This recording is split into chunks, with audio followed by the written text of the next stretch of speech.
मेरे प्यारे स्टूडेंट, आज हम बात करने वाले हैं आपके सामाजिक विज्ञान के एक महत्वपूर्ण चैप्टर के बारे में, जिसका नाम है भूमंडलीकृत का बनना। आज हम भाग 2 के बारे में बात करेंगे।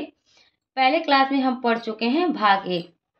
बात करें बीमारी, व्यापार और जीत के बारे में, तो ये 16वीं शताब्दी में यूरोप के नाविकों ने एशिया और अमेरिका के देशों के लिए समुद्री मार्ग खोज लिया था।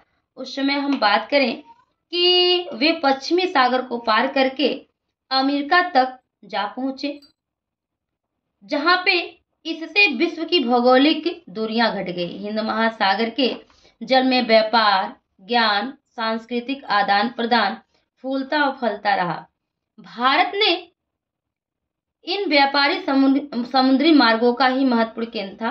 अमेरिका जो अब नई दुनिया बन गया था। बात करें अपनी उपजों और खनिजों को लाभ दूर दूर तक पहुंचाने लगा था, जैसे पेरू और मैक्सिको की मूल्यवान धातु जैसे चांदी ने यूरोप देशों को समृद्ध बनाया।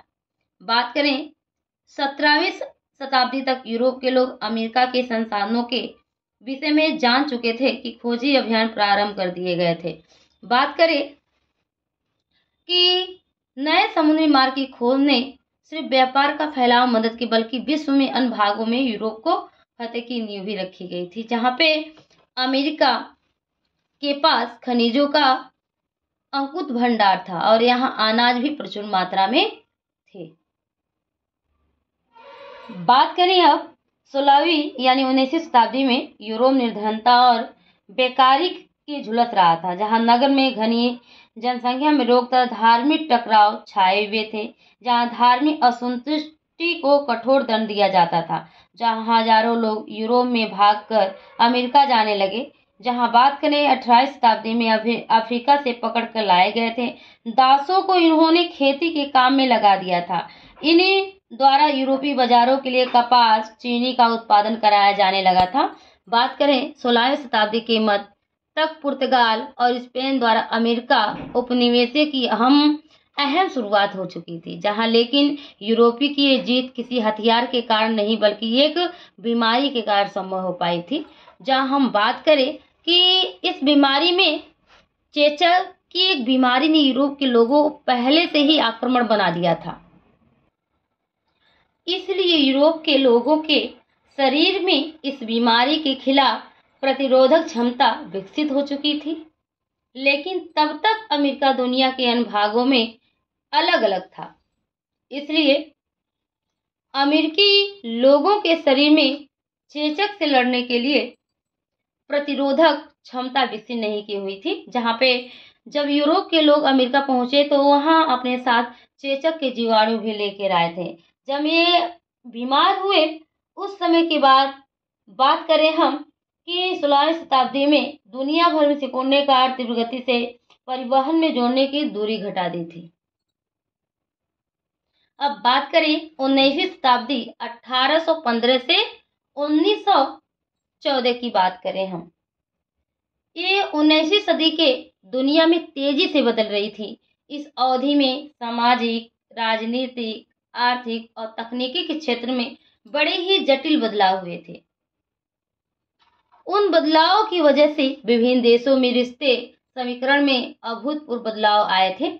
जहां हम बात करें कि इस समय आर्थिक विनिमय को 3 प्रवाह हुए, जहां पहला प्रवाह वस्त्र और गेहूं का था, जो एक देश से दूसरे देश तक भेजे गए थे। जहां बात करें दूसरा प्रवाह श्रम का था, क्योंकि लोग रोजगार की खोज में दूसरे देशों में जाने लगे थे। तीसरा प्रवाह पूंजी का था, जहां पूंजीपतियों ने अल्प या दीर्घ अवधि में लिए विदेशी में पूंजी का निवेश करना प्रारंभ कर दिया था। ये तीनों प्रवाह ने परस्पर क्या किया, ये जुड़े हुए थे, जिनका प्रभाव लोगों के जीवन में पड़ता रहा।